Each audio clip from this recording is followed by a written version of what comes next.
Let's talk with Ryan in Arizona. Ryan, welcome to the show. You're on with V and John. How can we help you today? Hi. I saw the live notification and I was just like, I don't ever get a chance to call into any of these that I watch. So there you go. Call in, and the first thing I think about was, how's it going? First thing I could think about was pantheism. I was having a discussion with my friend the other day because I was Christian growing up, Catholic, and then you get different kinds of Christians, like even with other Christians, I would have conversations of like, and I'm kind of an amateur linguist or etymologist or something like that. Okay.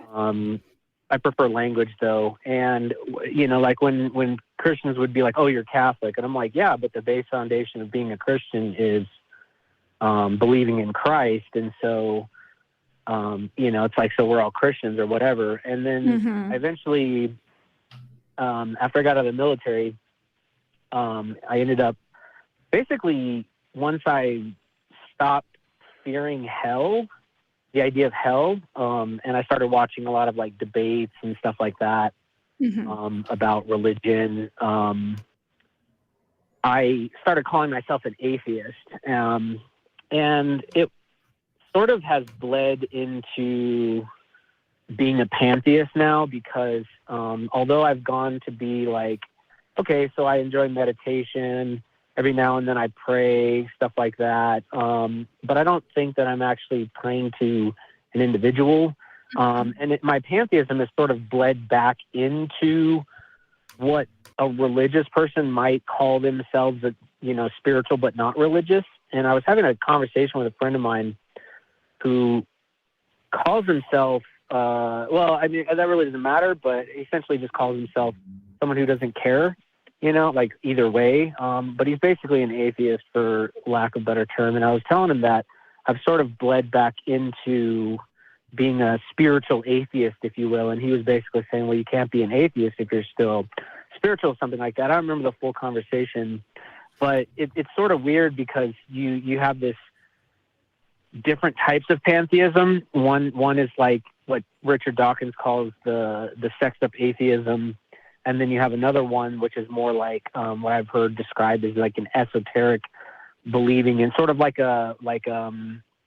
Hinduism or something, or paganism, right? Where you believe everything is God. And the argument that we had was you can't consider yourself an atheist if you still believe in the word God, essentially. And I'm like, well, I kind of take it in the respect of I'm still an atheist-ish. I kind of like was, jotting down some notes here, but like, imagine being a theist to an atheist. There's like a hard line, right? And then pantheism sort of overlaps atheism. Like if, kind of like agnosticism isn't an in-between between atheism and theism. It's sort of like another level, like, right? Again, Richard Dawkins describes. I have very many issues with Richard Dawkins's like theist to atheist scale. I think it makes no sense philosophically. It's very bad. Yeah, it doesn't. It's unhelpful as far as I'm concerned. But a lot of people use it, and that's fine. If it's useful, then we can make do. So Ryan, I'm curious here because I'm hearing this conversation with your friend and how you're relating to it. I have very strong feelings. I don't know if you're watching the screen. I'm making some pretty intense faces right about now. No, I was told to, I'm on the phone call, so I Good. I don't have it open.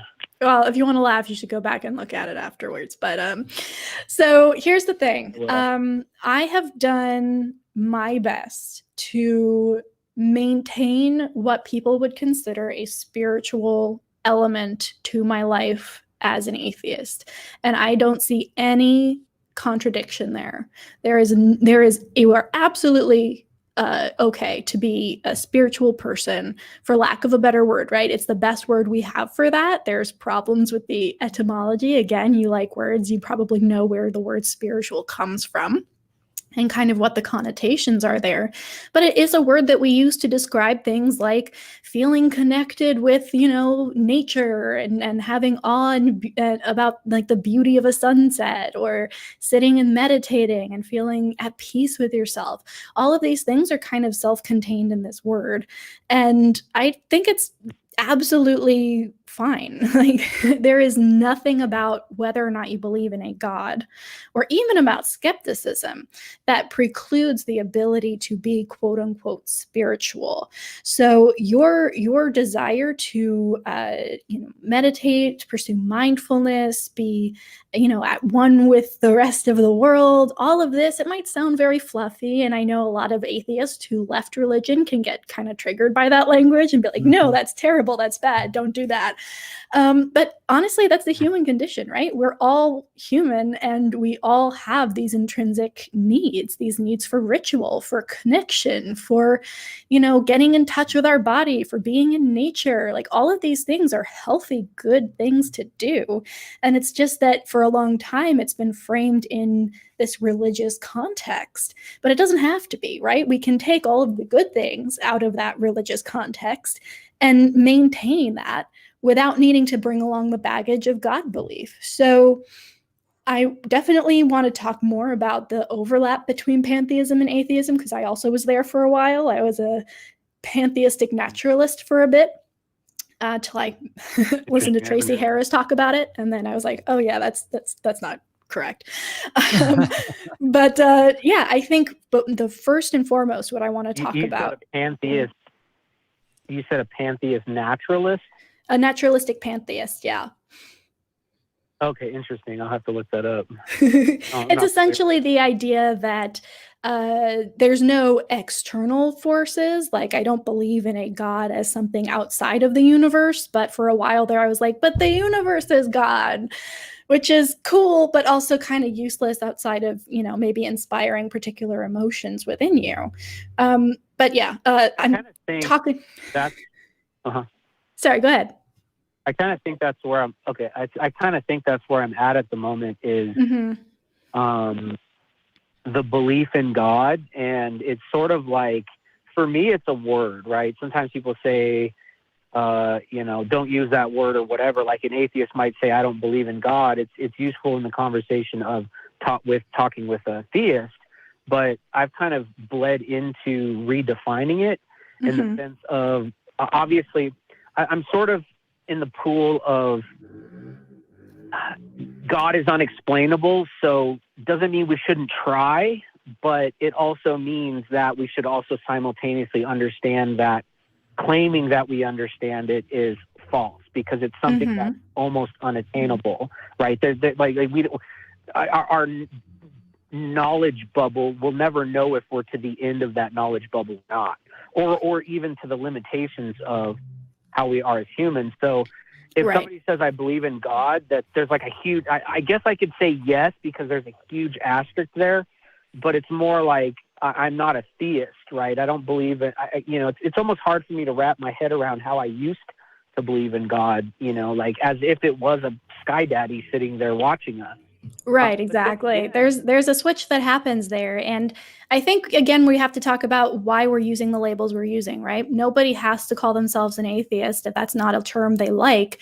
But politically and socially, it's useful if they do on things like the census, right? Or on things like Gallup polls, so that people can see, oh, non-religious people, atheists, demographics are growing, and this is a group we need to listen to and pay attention to now. So politically and socially, it might be very useful to use that term if you don't identify with a religion or God belief.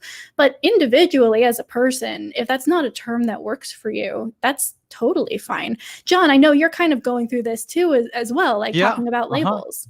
Yeah, I was thinking a lot about what you were saying, Ryan, and a lot of what you said, I share some of your same feelings.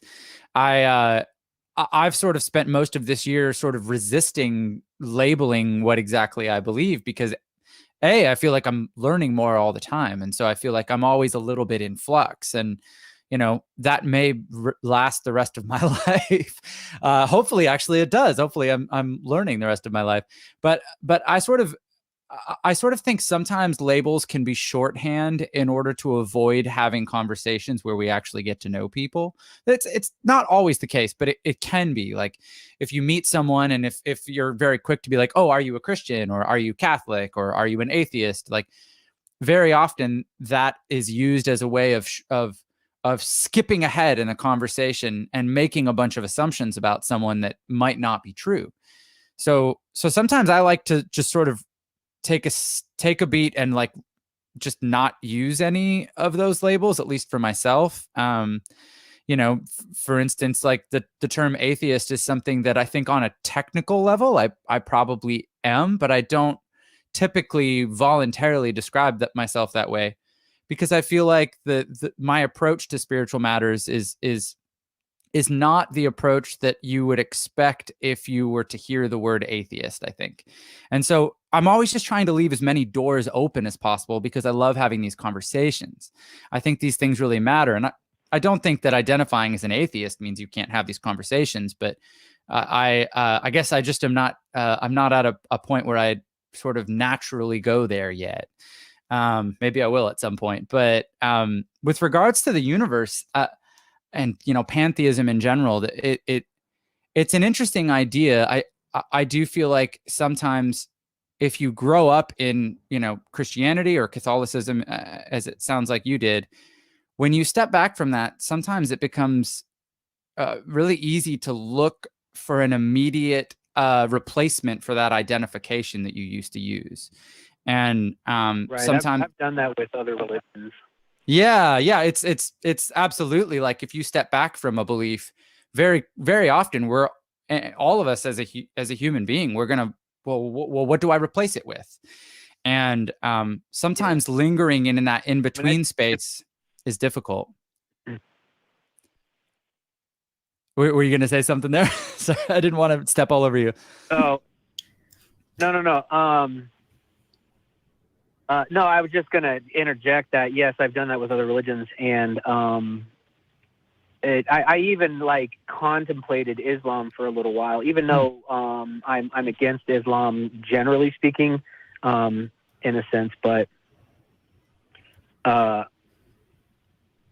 I'm watching the screen and I think there's a huge lag here. I decided to open it up and oh gosh, I'm sorry for even suggesting it. Yeah, watching the screen while talking is probably a bad idea. Well, one thing I would say in general is don't get too hung up. I mean, I know you love words and that's part of your passion and that's totally cool. Mm-hmm. But when we're talking about what we believe, I think the essence of our beliefs is more important than the word that we use to describe it. And so there may be views that you want to learn about and maybe contemplate and go like, well, maybe I think there's something to that. And that doesn't mean you have to describe yourself any differently. Mm-hmm. You can be curious. You know, I mean, if someone asks me what my spirituality is, the first word I use is curious, because I am curious. And I'm always learning new things, and I'm always finding that those new things change my perspective. And it sounds like you're doing the same thing. I kind of attaching sort of a concept and an actual idea, right? But the concept behind it too is like going from being let's say a theist who is a Hindu and they believe in reincarnation, or Buddhism, but right, and it's like, oh, we don't come back. Like, do we literally come back as me, you know, or stuff like that? And it's like, well, no, you know, when you go into atheism, you're like, that sounds stupid or something like that. And then I've kind of sort of come full circle in believing in God again, in the same conceptual in the sense of believing in, like, let's say reincarnation. So I take the idea of matter doesn't, from what I understand, it said that matter doesn't die, like it just changes forms. And so if that's the case, you know, it's kind of mind-boggling to me to think about, does matter hold knowledge, right? Because when you put, you know, a male and a female together and they essentially create a baby, there's some sort of not the literal way that we use knowledge, like you read a book and now you can do math or something like that, right? But right, a lot of theists like to use the book or coding analogy for DNA, which is, useful on one level, but not exactly accurate. Ryan, what it sounds like to me is that you are right in the middle of things, right? And these are all conversations that are good and that should be happening. And none of this should be shied away from or pushed down. So whatever you are feeling right now, I want you to explore that, right? I want you to pursue that to its logical conclusion. And I think that's the key here, right? A lot of the time, especially when we grow up in a Christian upbringing, we get to a place and then we stop with the what would the next thing be, and we just kind of like hang out here. And the goal is to push that assumption to its logical conclusion and see if it bears out. And with a lot of these theistic claims, it simply doesn't bear out. So what I would say to you is, if you are a spiritual person, for lack of a better term, again, that is not precluding you from being an atheist at all, or even a skeptic. If you value awe and you are mind boggled by things, I think is the word you used, that doesn't necessarily need to be attached to any kind of God word or God claim or spiritual supernatural thing, right? We are in a mind boggling universe that does mind boggling things. And it's absolutely acceptable to explore that and love that and get super into it without needing to slap the word God onto it, right? Or reincarnation or any of these things. They're fun to think about, but we need to stay away from feeling an emotion and that emotion being evidence for the objective existence of a thing, right? And so right now you're in this experiencing the emotions phase. It's a great phase. It's fun. Enjoy it. But we need to make sure that while we're doing all of that, we're not using these emotions, being mind boggled, being mindful, being in awe, being afraid of things like hell, right? We're not using those emotions to give us truths about the world. There are better ways to determine those. So feel free to play in that pool for as long as you would like. But when you come to the what is reality, how do I best determine what my world is in an accurate way? There are going to be other tools that you need to use there. So does that make sense? Yes, it does. Yeah, you kind of answered a question in a sense before I really asked it. It was more just kind of a thought, but essentially, is one no longer an atheist? And this is sort of the conversation going back to the one that I had with a friend of mine, is that you're no longer an atheist if you say you believe in God.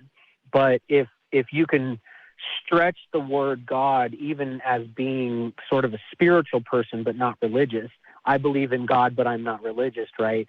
And then you have someone who goes from being an atheist to a pantheist, and then from a sexed up atheist to a sort of a spiritual atheist. And if they overlap, essentially it's redefining the word God, right? And again, definitions are important, because obviously if we use the same word and we're talking about completely different things, we're not talking about the same thing. Exactly. Every dictionary in the world could say, we are redefining God to mean water, right? And every definition now says under God is water. And so I would then, in one sense, cease to be an atheist because I believe in water. And if God means water, then cool. That's fine. I guess I'm a theist now. But then theist and atheist become different words. So it's all interconnected, and word games are fun. I'm seeing some callers. I think we're going to be having some word games on the show today. Yeah. But bottom line here, Ryan, and then we'll let you go. Take your time. This is a good direction to be thinking. Feel all of the things. Atheists have just as many emotions as theists, and they're just as valid, and they're experienced maybe in different ways using different words, but it's the human experience that connects everybody. And saying you're an atheist doesn't take you out of that common experience. So as you continue looking, if you say that pantheism is actually for you and you're very convinced of this, I'd actually love to have another call with you just talking about that. But either way, good luck on your journey. Awesome. Thank you. And thanks for having me on the show. For sure. Take care, Ryan.